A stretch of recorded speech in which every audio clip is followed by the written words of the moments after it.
Bonjour à tous, bonjour à tout le monde. Bon, aujourd'hui, on va apprendre à comment calculer le fameux nombre E. Alors, je rappelle, bon, E, on connaît déjà la valeur. Je vous l'ai déjà expliqué, c'est 2,7281. Ok, c'est bien beau tout ça, mais en soi, comment on a réussi à trouver cette valeur? Bon, déjà, qu'est-ce qu'il faut savoir avec le nombre E? Qu'est-ce qu'il y a de si particulier? Bon, en fait, on sait que la dérivée de E exposant x, ça va être égal à E exposant x, d'accord? Et donc, qu'est-ce que ça veut dire? Ça veut dire qu'en soi, si je fais la dérivée d'un nombre, d'accord, donc d'une exponentielle, par exemple 2 exposant x, normalement, la dérivée de a exposant x, c'est égal à a exposant x multiplié par le ln de a. Donc techniquement, ça veut dire que le ln de e est égal à 1. Ok, super. Mais ceci, qu'est-ce que ça nous apprend? Ben, en soi, ça veut dire que si j'ai E qui est égal à une longue expression, et que je la dérive et que j'ai la même expression en dessous, ça veut dire que E c'est tout simplement égal à cette expression. Alors, je m'explique. On va tout simplement démarrer en disant que f de x, d'accord, c'est égal à E exposant x. Et donc, on va voir c'est égal à quoi. Et en dessous, on va prendre la dérivée de x, qui est aussi égale à E exposant x. Bon, dans un premier cas simple, je vais démarrer par 0. D'accord? Si je dis que E exposant x est égal à 0, la dérivée est aussi égale à 0. D'accord? Et donc, dérivée de 0, ça me fait bien 0. Sauf que logiquement, on sait qu'une puissance ne peut pas être égale à 0. Donc, on continue. Si j'ajoute 1, qu'est-ce qui va se passer? Si j'ajoute 1, techniquement, la dérivée de 1, d'accord? Quand je vais dériver ceci, dérivée de 0, c'est 0, et dérivée de 1, c'est 0. Donc, on peut dire que la dérivée de 1, de ceci, c'est 0. Ok? Donc, si j'ajoute 1, techniquement, je dois ajouter 1 aussi en dessous. Alors, à ce moment-là, on n'a plus une égalité. Pourquoi?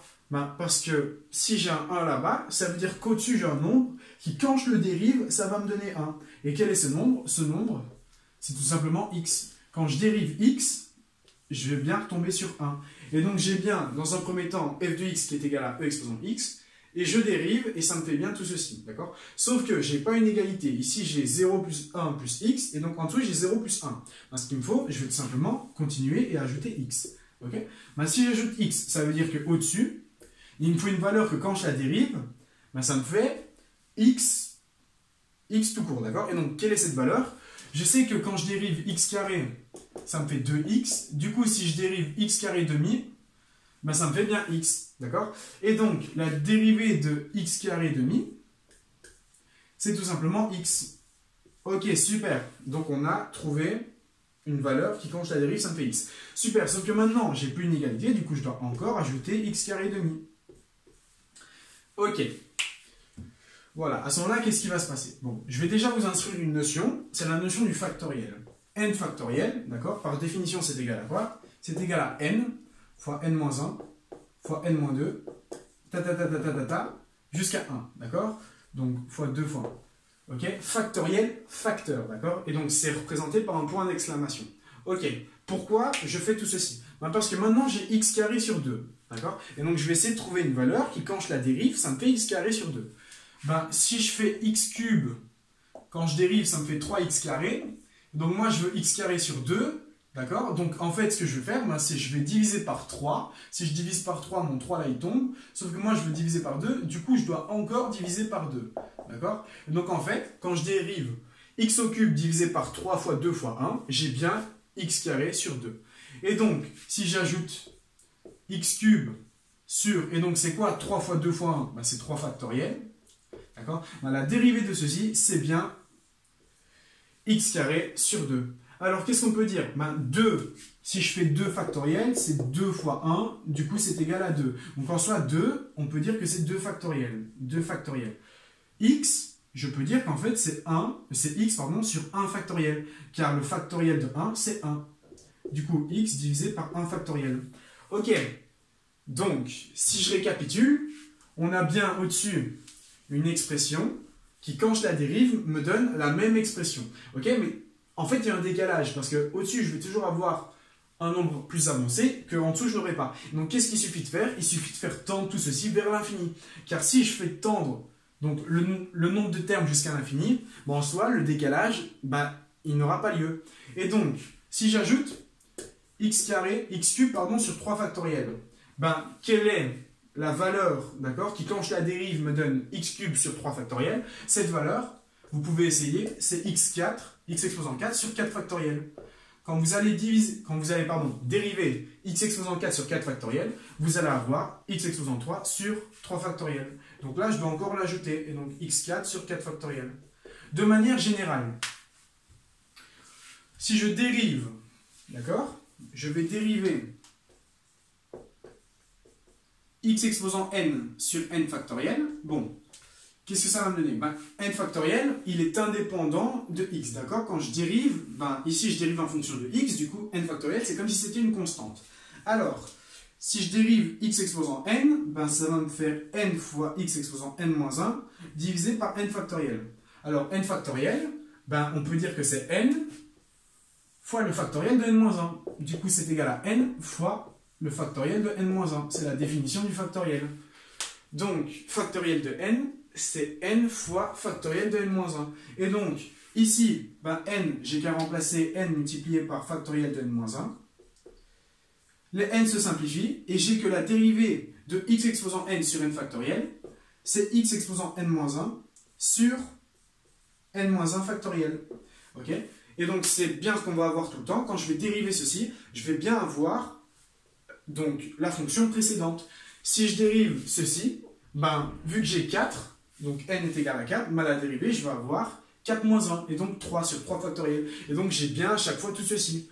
Et donc, hop là, x exposant 4, je dérive, ça me fait ça. Donc, après, j'ai x exposant 4. Donc, ce qu'il me faut, c'est une fonction qui, quand je la dérive, ça me fait x exposant 4 sur 4 factoriel. Et cette fonction, c'est tout simplement, si j'ai x exposant 4 sur 4 factoriel et que je veux faire le chemin inverse, au lieu d'avoir 4, je vais avoir 5 sur 5 factoriel, et ainsi de suite. Mais donc, si je l'ajoute au-dessus, techniquement, je l'ajoute en dessous.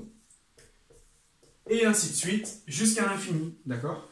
Et donc, qu'est-ce qu'on va avoir? On va avoir, si je fais tout ceci, d'accord, que je fais tout le temps x exposant n sur n factoriel, d'accord, que j'ai toute cette somme-ci, et que je la dérive, la dérivée d'une somme, c'est la somme de chaque dérivée, et donc on va à chaque fois avoir le décalage, d'accord?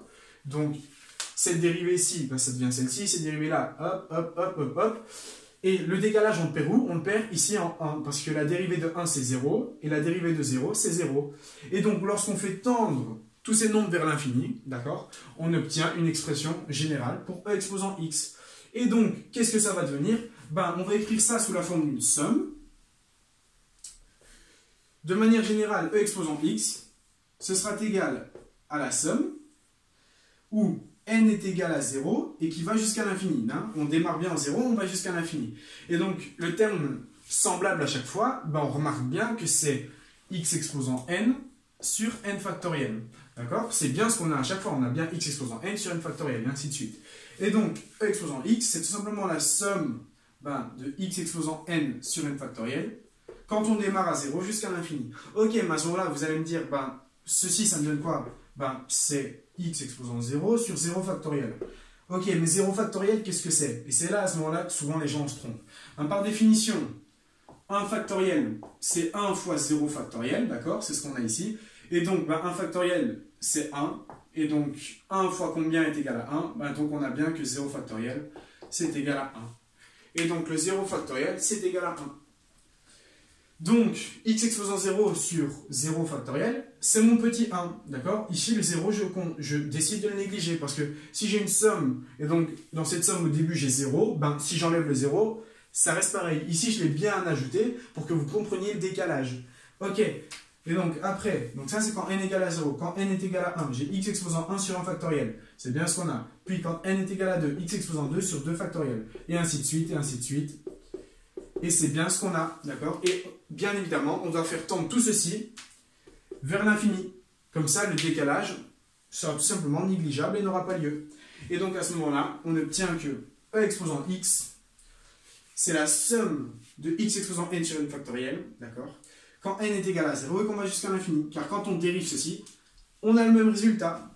Et donc, si maintenant je veux calculer e, E c'est quoi? E c'est E exposant 1, du coup techniquement c'est la somme infinie quand n est égal à 0 jusqu'à l'infini, et donc x est égal à 1, du coup je remplace 1 exposant n sur n factoriel. 1 exposant n, ce sera toujours égal à 1, d'accord? Et donc, on a bien que E, c'est égal à la somme de 1 sur n factoriel. Hop là. Quand on démarre de 0 et qu'on va jusqu'à l'infini.